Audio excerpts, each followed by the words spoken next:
If the Tennessee Titans are going to turn things around, Will Levis must play better. That and more on today's edition of Locked On Titans.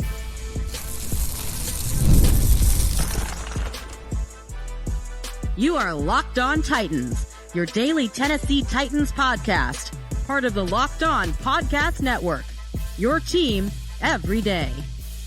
Welcome to the Locked On Titans podcast. I am your host, Tyler Rowland. Titans fans, today's edition of Locked On Titans is brought to you by Prize Picks. Go to prizepicks.com/LockedOnNFL. Use the code LockedOnNFL, all lowercase, to win $50 instantly when you play $5. On today's show, we're going to look at three players who must improve for the Tennessee Titans out of the bye week. We're going to look at three players who have surprised me through the first 5 weeks of the season, and the Titans worked out a veteran edge rusher. I'm going to tell you why they need to make that move. Before I get into it, do want to thank you for making the Locked On Titans podcast your first listen each and every day. Remember, Monday through Friday, Tennessee Titans content all year round, always for free. You're not going to beat that anywhere else. Make sure that you get subscribed, stay subscribed. It's your team every day. Speaking of every day, shout out to my everydayers out there tuning in Monday through Friday. If you aren't an everydayer,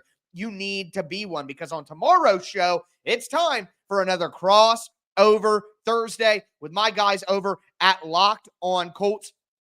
Friday, I'll have a game plan episode for you guys to tell you what to look for in this game against the Colts. And then Sunday, right after the game, I'll be live here on the Locked On Titans podcast to break it all down. But with that being said, thumbs up on the video, tighten up down in the chat if you're watching on YouTube. But let's talk about the three players who need to improve most. And obviously, it starts with the quarterback, Will Levis. Now, I know the reaction from some will immediately be, well, Mason Rudolph needs to play. We don't need to worry about Will Levis improving. They need to play Mason Rudolph. And I understand if that's how you feel, but that's simply not going to happen. Whether you like it or not, this season is about figuring out what the Titans have in Will Levis. And I know a lot of people are saying, well, they already know what they have in Will Levis. And quite honestly, I think I know what they have in Will Levis. But inside the building, they still don't feel that they have the answer on who Will Levis is.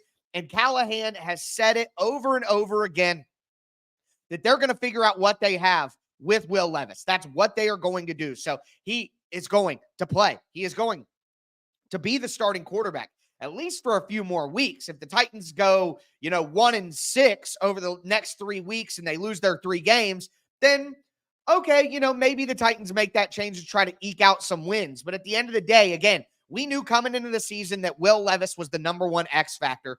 And at the end of the day, he's got to play better. And the reality is, for me, he can't play worse, right? Right now, Will Levis is in bottom 5 in the NFL in EPA per play. There are graphs out there with expected points added and Pro Football Focus grade, and he is dead last in the NFL and far and away the worst quarterback in the NFL. Will Levis is having one of the bottom 10 seasons so far in the last 20 years in expected points added, along with a guy like Deshaun Watson is on that list as well. So not only has Will Levis been bad, he's been historically bad over the last couple of decades to start this season. And he's got to play better than that. He just absolutely has to play better than that. It's just regression to the mean at some point. There's no way that he can continue to play as poorly as he is right now. It's just, naturally he's going to play a little bit better, we think. But if the Titans want to turn this thing around, it's an absolute must. He absolutely has to. There is no question about it. He's just been so bad. And now the throwing shoulder is a little banged up. Brian Callahan is saying, hey, if he can practice, he's going to play. This is a pain management thing.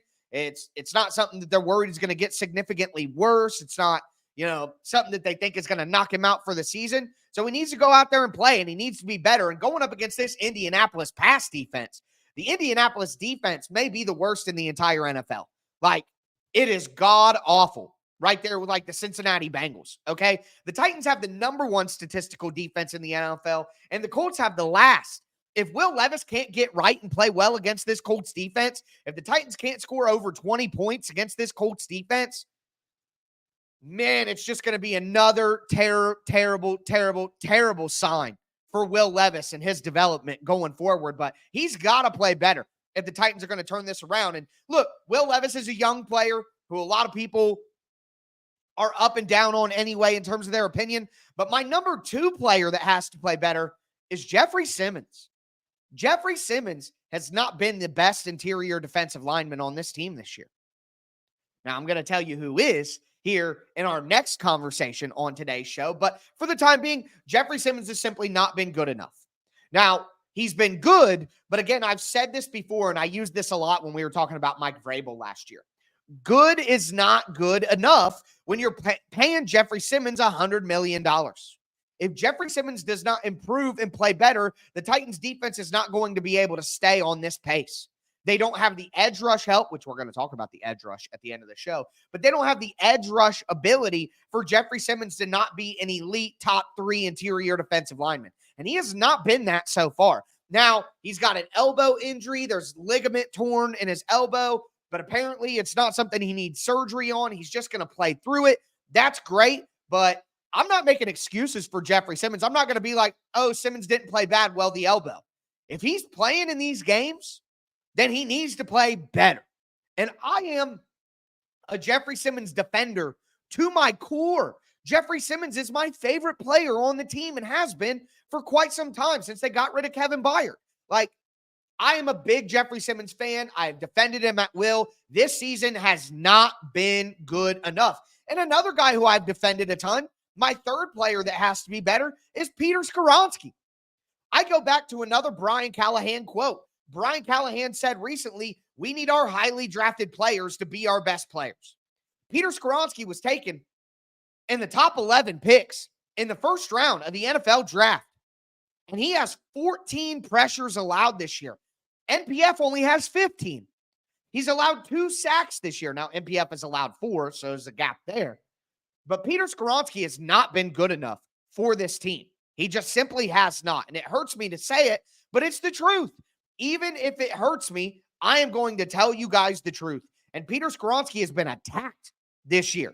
Teams are attacking Peter Skoronski with their blitz concepts, with their slants on the defensive line. Teams are trying to get 2 or 3 guys going at Peter Skoronski because they know that he doesn't have the pop in his hands or the anchor in his butt to sit down and hold.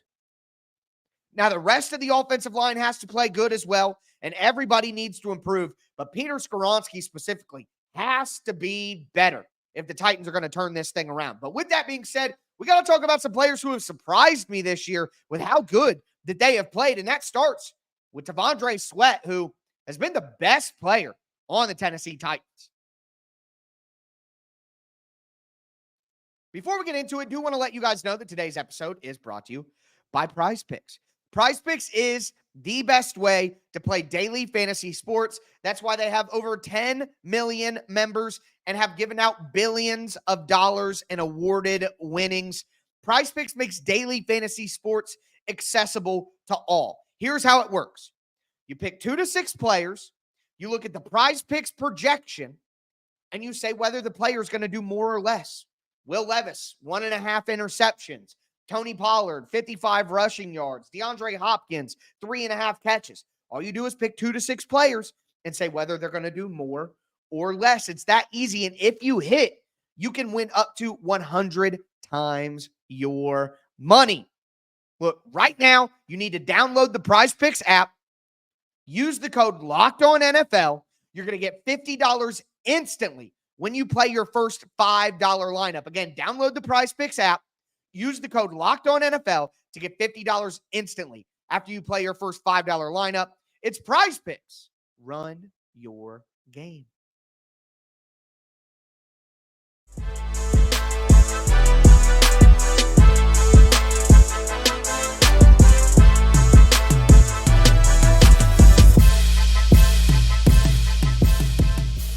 Titans fans, let's continue today's edition of the Locked On Titans podcast.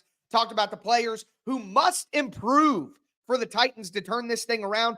Now I want to talk about some of the players that have surprised me so far this year with how well they have actually played. Before we get into it, I do want to thank you again for making the Locked On Titans podcast your first listen each and every day. For your second listen, check out Locked On NFL. Look, I am the lead host of Locked On NFL. So not only would you be getting some good NFL content, you'd be supporting me in the process. Locked On NFL is on whatever podcast app you're using. It's here on YouTube as well. Make sure that you get subscribed to the Locked On NFL podcast. Robert Saleh just got fired by the New York Jets. I'm breaking that down on today's show. You won't want to miss my take on that. But with that being said, let's talk about some of these surprises.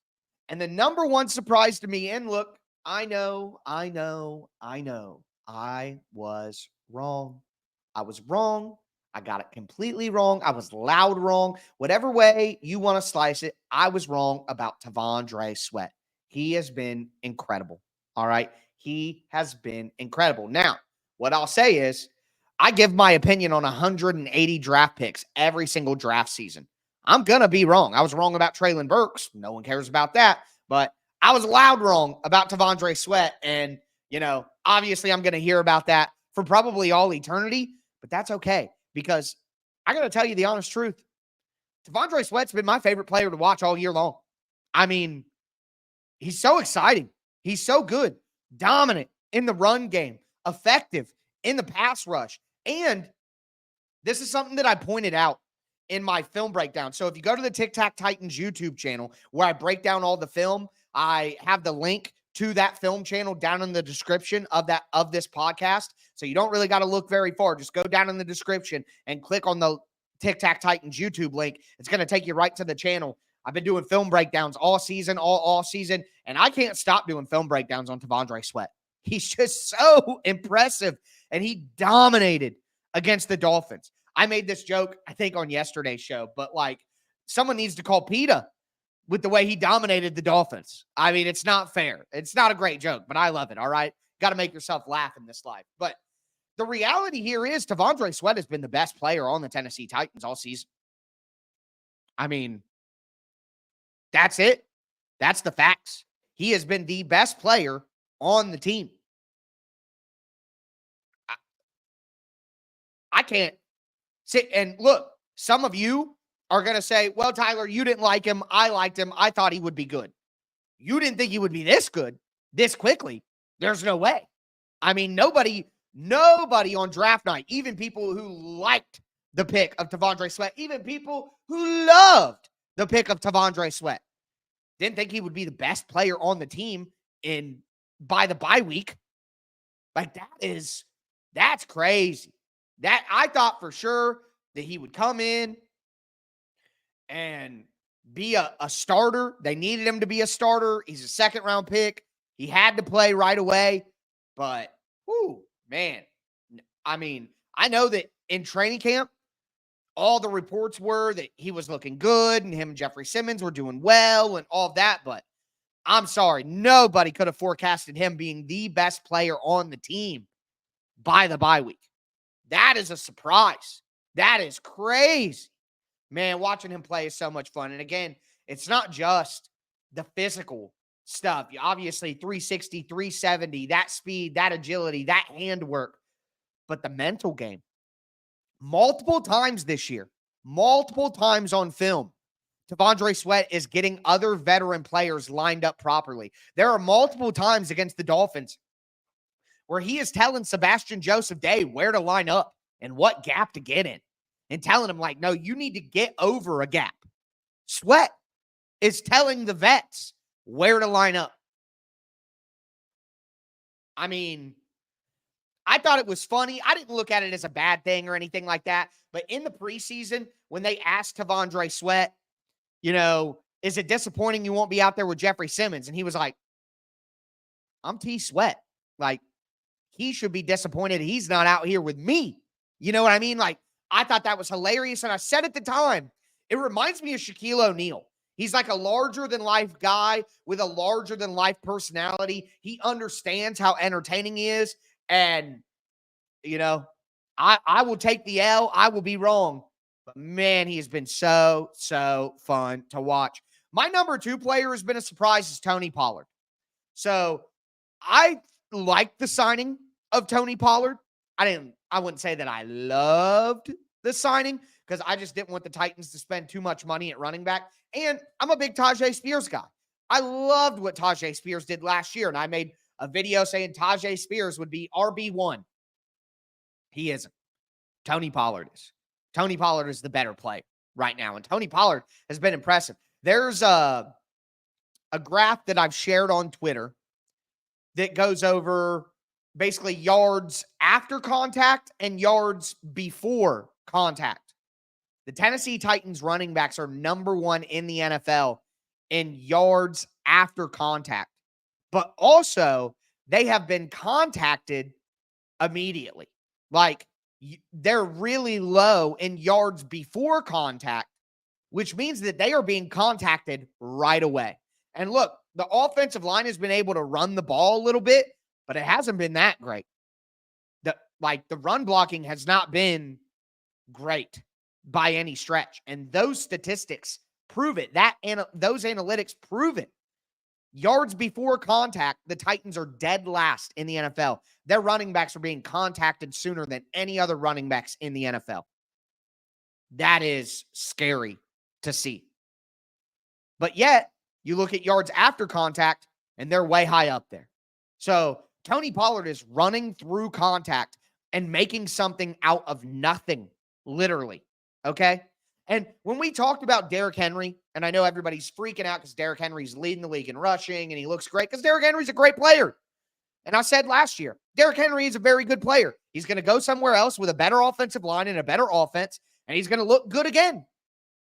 But he wasn't a good fit for the Titans because he was not a very good player at getting contacted at the line of scrimmage. Derrick Henry needs to ramp up. He needs an opening. And when he gets that opening, maybe nobody in NFL history is better than Derrick Henry with an opening. But the Titans weren't giving him any of those openings. So they needed a running back that could play with that contact in the backfield a little bit better, that was a little bit more shifty. Think about what Tajay Spears did against the Dolphins on the Wildcat snap, where literally the guy is in the backfield 5 yards deep, and he jukes him out and then gets upfield for 5 yards and scores a touchdown. Like, Derrick Henry doesn't have that in his bag as much as he did earlier in his career. So the Titans needed a different kind of running back based on the issues that they have on the offensive line. So Tony Pollard has been incredibly impressive for me, and it's been a surprise just how good he's been. And finally, Harold Landry. So I am a big fan of Harold Landry. I'm a big Landry defender at the end of the day, but 4 sacks out of the gate, did not expect to see that. But while we're talking about an edge rusher, the Titans need help on the edge right now, and they worked out some guys who could give them that. I'm going to tell you who they are and why the Titans need to make a move right now.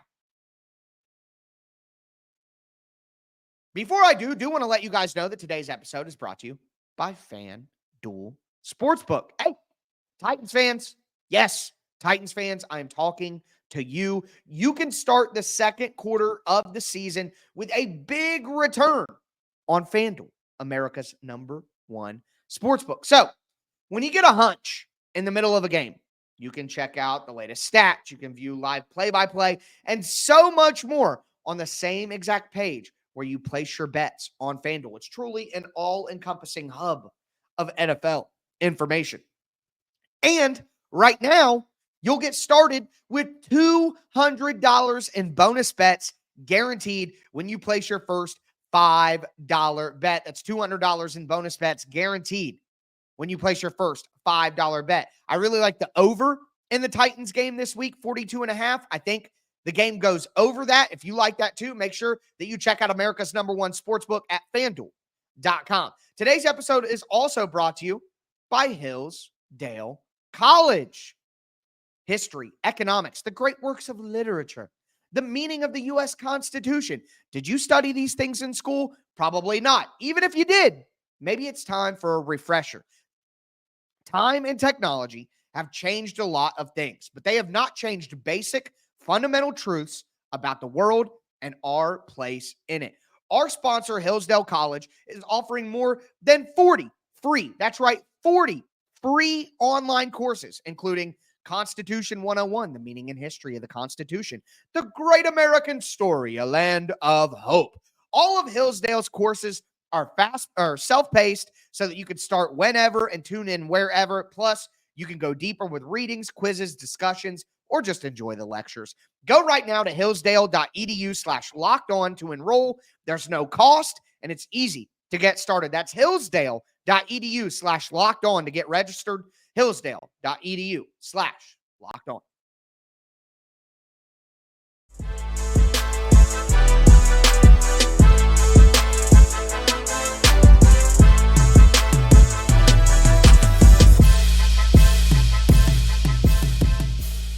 Titans fans, we are going to cap off today's edition of the Locked On Titans podcast. We talked about 3 players who must improve for the Titans. We talked about 3 players who have surprised me for the Titans. Now I got to talk about a workout that the Tennessee Titans held this week to potentially get some help on the edge. Before I do, thanks again for making Locked On Titans your first listen each and every day. Remember, Monday through Friday, Tennessee Titans content all year round, always for free. Make sure that you get subscribed, stay subscribed. It's your team every day. Check out the T'Vondre Sweat film breakdown video I have up on the Tic Tac Titans YouTube channel right now. I'm going to break down all of Harold Landry's 4 sacks on the channel on Wednesday morning as well, so check that out. But with that being said, the Titans had a workout.